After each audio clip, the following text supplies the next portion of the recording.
Good morning. मैं सौरभ कुमार आज the best English classes में अगला वीडियो लेके आया हूँ वर्ब के बारे में। वर्ब की पिछली वीडियो में मैंने देखा था कि V1 से V2 V3 V4 V5 किस तरह बनाए थे पिछले वीडियो में। आज हम इस वीडियो के माध्यम से जानेंगे कि वर्ब कितने प्रकार के होते हैं। अब verb, main verb, auxiliary verb मैंने नाम सुना था। आज हम जानेंगे मेन वर्ब का अगले विश्लेषण।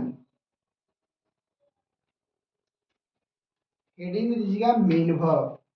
ये मेन वर्ब क्या होता है? MEIN मेन वर्ब हिंदी क्या होता है? मुख्य क्रिया। कौन क्रिया? मुख्य क्रिया। मेन वर्ब का हिंदी मुख्य क्रिया। इंग्लिश ग्रामर में मुख्य क्रिया का क्या रूल है मैंने पिछले वीडियो में बताया था। आज हम इस वीडियो मुख्य क्रिया के बारे में बताएंगे कि इंग्लिश ग्रामर में मेन वर्ब को दो भागों में बांटा गया है। There are two kinds of main verb. THERE there are two kinds of main verb. There are two kinds of main verb. MAIN main verb. Main verb दो प्रकार के होते हैं। देखिएगा कौन कौन। पहला होता है transitive verb. TRANSITIVERB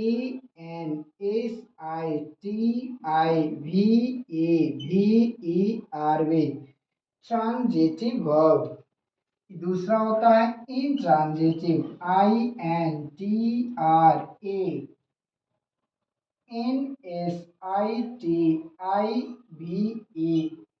intransitive verb. Hindi में भी इसका वर्ड जानेंगे। हिंदी में इसको बोलते हैं सकर्मक क्रिया। कौन क्रिया? सकर्मक। इसको हिंदी में बोलते हैं सकर्मक क्रिया और इंग्लिश में इसको बोलते हैं अकर्मक क्रिया। अकर्मक, इसके बारे में हम लोग जानेंगे। पहले ट्रांजिटिव वर्ब किसे कहते हैं? Intransitive verb. ट्रांजिटिव वर्ब कैसे समझेंगे? अपनी नोटबुक में लिखिएगा कि ट्रांजिटिव वर्ब TRANSITIVE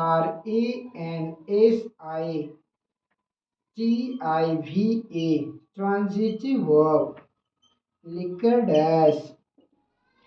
इसके बारे में जानिएगा कि जिसके साथ एक ऑब्जेक्ट आती है तो ट्रांजिटिव वर्ब कहलाते हैं। इसके साथ एक ऑब्जेक्ट आते हैं। क्या चीज? जिसके साथ एक ऑब्जेक्ट आते हैं, जिसके साथ एक ऑब्जेक्ट आते हैं वो ट्रांजिटिव वर्ब कहलाता है। एग्जाम्पल देते हैं, जैसे में structure V1 plus transitive verb, V1 plus object. क्या स्ट्रक्चर? जिसके साथ एक वर्ब आते हैं ट्रांजिटिव वर्ब कहलाता है। एग्जाम्पल देखिएगा कि यू चीट मी। क्या है? CHEAT चीट मी। इसके साथ एक वर्ब आए हैं। कितने वर्ब? एक वर्ब आया है तो V1 प्लस ये हो गया ऑब्जेक्ट। ठीक है, तो ये हो गया दोनों ट्रांजिटिव अर्थात TB ट्रांजिटिव वर्ब। जिसके साथ एक ऑब्जेक्ट आते हैं ट्रांजिटिव वर्ब कहलाता है।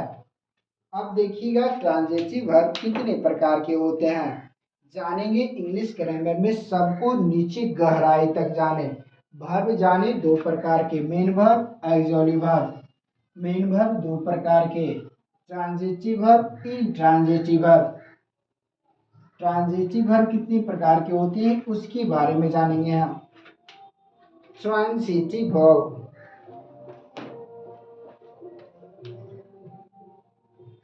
देखिए TRANSITIVE transitive verb. there are two kinds of transitive verb, transitive,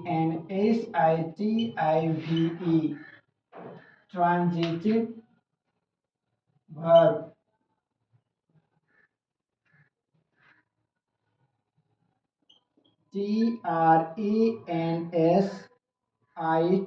transitive, transitive verb कितने प्रकार के? दो प्रकार के।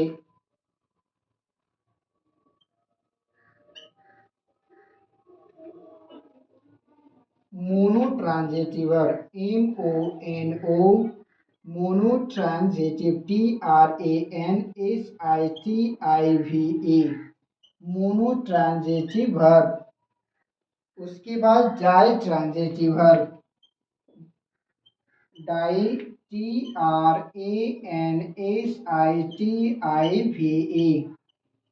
Die transitive verb. ये मोनोट्रांजिटिव वर्ब किसे कहेंगे? वह हेडिंग में दीजिएगा MONOTRANSITIVE,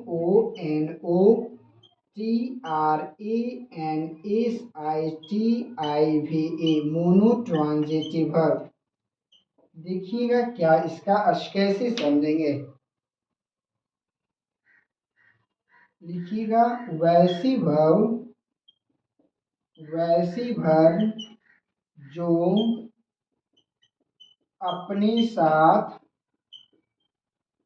एक ऑब्जेक्ट लेता है, जो अपने साथ एक ऑब्जेक्ट का प्रयोग करता है, उसे मोनोट्रांजिटिव वर्ब कहते हैं। जैसे में एक छोटा सा एग्जाम्पल दे रहे हैं, यू लव मी, इसके साथ एक ऑब्जेक्ट लिया तो समझिएगा monotransitive verb MTV। Ditransitive verb क्या होती है? डाई ट्रांजिटिव वर्ब देखिएगा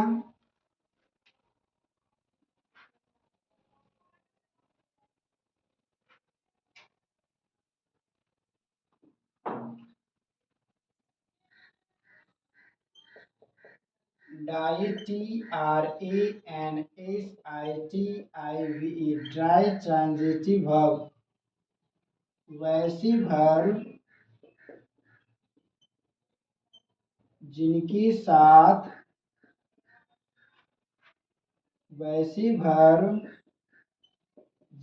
साथ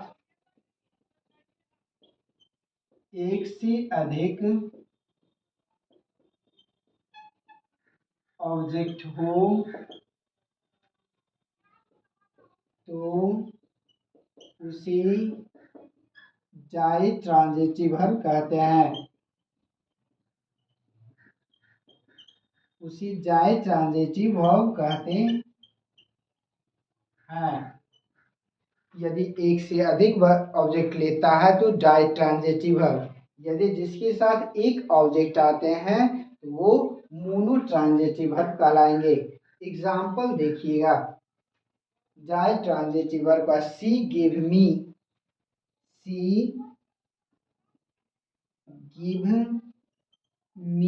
अ पेन, ये हुआ मोनोट्रांजिटिव वर्ब, नहीं डाई ट्रांजिटिव वर्ब। एक से अधिक लिया, एक ये हुआ डाई ट्रांजिटिव वर्ब, और एक से अधिक ऑब्जेक्ट लिया तो समझिएगा डाई ट्रांजिटिव वर्ब। ये तो सब्जेक्ट हो गया, ये ऑब्जेक्ट हो गया, फिर ये ऑब्जेक्ट हो गया, ये आर्टिकल हो गया। तो समझिएगा कि ये subject C give me a pen, तो इसमें समझिएगा डाई ट्रांजिटिव वर्ब एक से अधिक वर्ब लेते हैं तो वो कहलाते हैं डाई ट्रांजिटिव वर्ब। जो सिंगल एक वर्ब लेता है उसके साथ मोनोट्रांजिटिव वर्ब कहते हैं। अब समझिएगा इनट्रांजिटिव वर्ब क्या कहते हैं। जैसे में अभी पढ़े थे हम लोग मेन वर्ब दो प्रकार के, ट्रांजिटिव और इंट्रांजिटिव। इंट्रांजिटिव वर्ब लिखिएगा INTRANSITIVE, इंट्रांजिटिव वर्ब।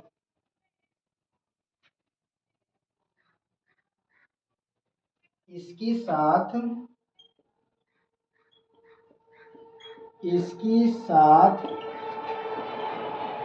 एक भी ऑब्जेक्ट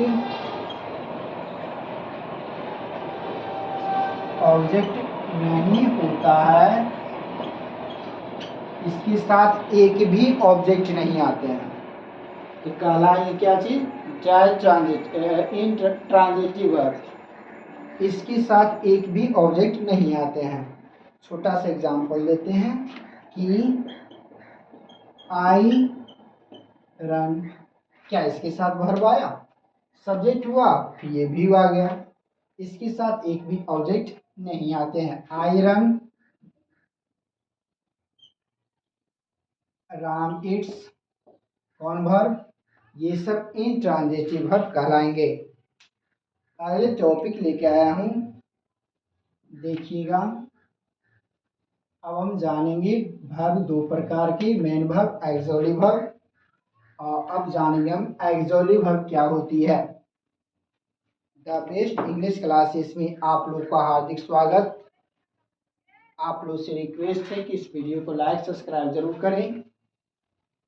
पहले आज कॉपी में पहला लिखिएगा एक्सोली verb, AUXILIERY, auxiliary verb. Hindi क्या होता है? सहायक क्रिया।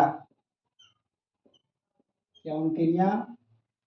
सहायक क्रिया। इसका लिखिएगा नॉट, NOTE, नॉट नंबर 1। इसके अपने अर्थ नहीं होते हैं।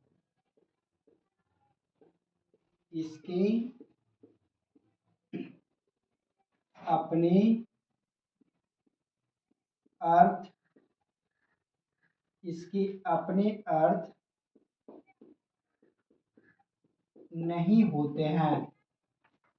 Note number 2।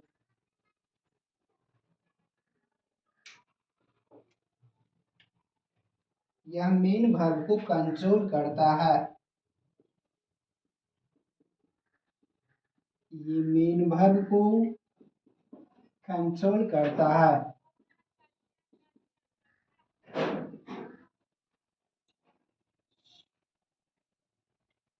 ये मेन वर्ब को कंट्रोल करता है। नंबर 3,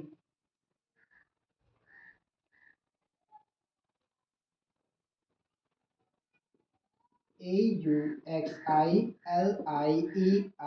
एक्सोली वर्ब के 5 रूप नहीं होते हैं। एक्सोली वर्ब के 5 रूप नहीं होते हैं। V1, V2, V3, V4, V5, अर्थात इसकी 5 रूप नहीं होता है। ऐसा करने से हमेशा आपको याद रहेगा। नंबर 4, इसकी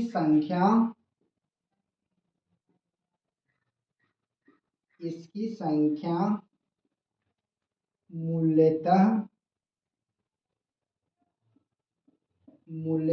12 है तथा विस्तार होकर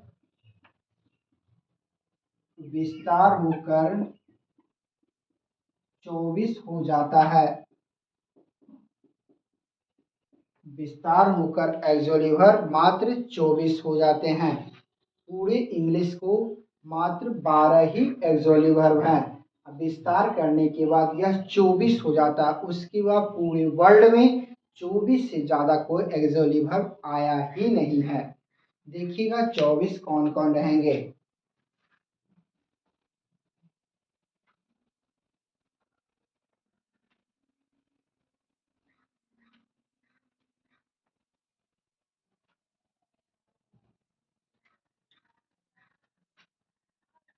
AUXILIERY,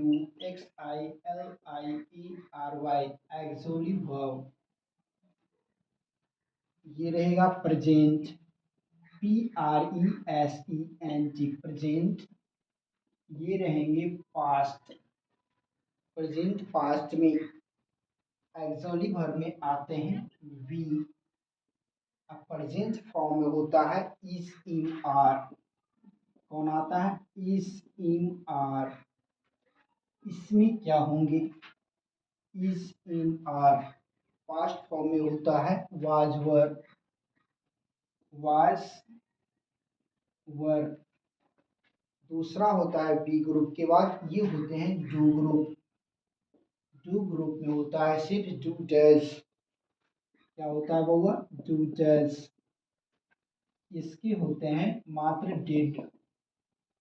उसके बाद आते हैं हैव ग्रुप, HAVE। इसके साथ हैज और हैव। पास्ट फॉर्म में हैड का कॉम्बिनेशन होती है। हैव के बाद आते हैं कैन। कैन, कैन का इसका होता है कैन ही प्रेजेंट में। इसका कुछ हो जाता है COULD। कैन के बाद अगले वर्ब आते हैं मे, MAY। मे का मे ही रहता है, इसका माइट हो जाता है मे का माइट। उसके बाद ये विल आएंगे, विल का विल ही रहेगा, इसका वुड हो जाता है WOULD। नेक्स्ट आएंगे शैल, इसका प्रेजेंट फॉर्म में शैल ही रहेगा, तो इसका शुड बन जाता है। शैल के बाद मस्ट है, MUST। इसका मस्ट ही रहेगा और इसका पास्ट फॉर्म नहीं होता है। मस्ट के बाद आते हैं नीड, NEED। इसका प्रेजेंट में नीड, पास्ट फॉर्म में नहीं होता है। उसके बाद अगला आएगा डेयर। इसका प्रेजेंट फॉर्म में डेयर, पास्ट फॉर्म इसके नहीं बनते हैं। उसके बाद आउट, OUGST, आउट। तो इनका प्रेजेंट फॉर्म में आउट ही रहेगा, OUGST, आउट। इसका पास्ट फॉर्म नहीं होते हैं।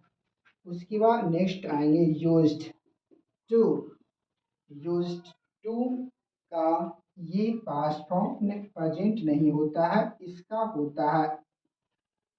यही तो टोटल 24 है, काउंटिंग कर लीजिएगा। 1 2 3 4 5 6 7 8 9 10 11 12 13 14 15 16 17 18 19 20 21 22 23 24।